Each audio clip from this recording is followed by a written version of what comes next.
Imagine going through life with one foot on the accelerator pedal and the other on your brake. Believe it or not, more than 87% of humans go through life living just like this. Now, we can boil this down to the negative programming that most people receive early on in their lives. We are bombarded daily with negative patterns of thoughts coming from news, social media, environmental conditioning, company culture, whatever you may call it, even the matrix. People generally live day in, day out being programmed to think little of themselves, programmed to speak negatively about themselves, programmed to think that they can't. Think about it. We weren't born believing that we couldn't achieve things. These are programmings that we receive from the outside. Words like I can't, I'm a wrong skin color, maybe this kind of thing can be done by my race, I grew up in the wrong neighborhood. All these mentalities, all these words are inner programmings that limit our success. And that is why today I want you to pay attention to what we have to share with you, because the inner conversations you have with yourself will end up sabotaging your success. Let me repeat that again. If you don't correct the inner conversations you have with yourself, you will end up self-sabotaging. I think that's a better way to put it. What are these inner conversations? The images you have of yourself.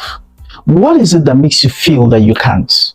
When people who are far less talented than you, far less knowledgeable than you, are going ahead to achieve so much in their lives, irrespective of the conditions in which they found themselves. Today, we want to help you to reprogram yourself for success using the ultimate manual for human success by the one who made humans himself, the creator.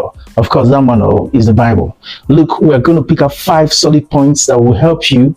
And if you put these things to work, proven results are what you're going to see. We're looking at James chapter 3, and I'm reading from the Message translation. It says, don't be in any rush to become a teacher, my friends. Teaching is highly responsible work. Teachers are held to stricter standards, and none of us is perfectly qualified. We get it wrong nearly every time we open our mouths. Of course, it's talking about those who teach. Now, we start diving deep into the points we want to make. It says, if you could find someone whose speech was perfectly true, you did have a perfect person in perfect control of life. Other translations say if you find a man who is faultless in his speech, is faultless in his words, you found a matured person who is in perfect control of his life. We're going to come back to this. It now says, a bit in the mouth of a horse controls the whole horse. Catch the imagery. It says a bit in the mouth of a horse controls the whole horse. A small rudder on a huge ship in the hands of a skilled captain sets a course in the face of the strongest winds. Are you catching this imagery? Imagine a ship on the wild ocean. The captain of the ship doesn't need to get outside of the ship and try to turn the ship in the right direction despite the storms. No. All he needs is a rudder. A word out of your mouth may seem of no account, but it can accomplish nearly anything or destroy it. Wow. How many careless words do we speak? Now, it says a word out of your mouth may seem of no account. Follow me, we're going to arrive somewhere about this programming, right? But it can accomplish nearly anything or destroy it. It only takes a spark. This is another imagery. It only takes a spark, remember, to set off a forest fire. A careless or wrongly placed word out of your mouth can do that. Wow. By our speech, we can ruin the world. Let's even put it better. By our speech, we can ruin our world. We can turn harmony into chaos, throw mud on a reputation, send the whole world up in smoke, and go up in smoke with it. Smoke right from the pit of hell. Now it gives us a negative illustration of what the tongue can do. Now, don't get carried away. I'm not trying to be religious here. This is all proven science. All right. Now it goes ahead to say, this is scary. You can tame a tiger, but you can't tame a tongue.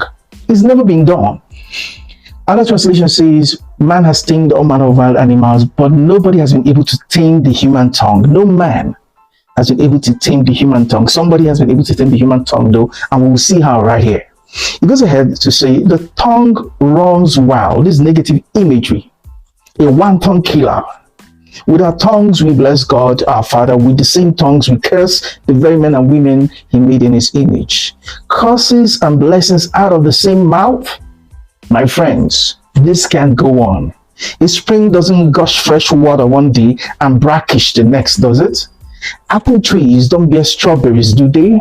The raspberry bushes don't bear apples, do they? You're not going to dip into polluted mud hole and get a cup of clear and cool water, are you?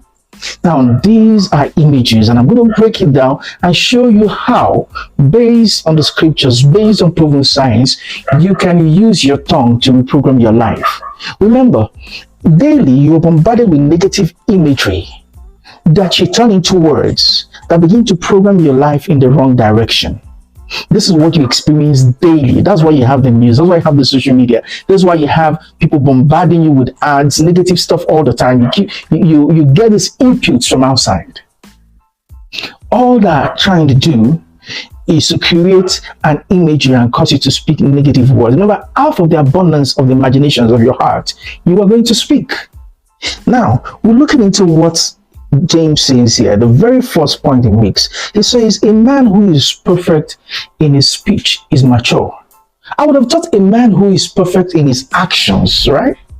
Why did James start by saying a man who is perfect in his speech? Because if you can get the speech right, you will get the man right.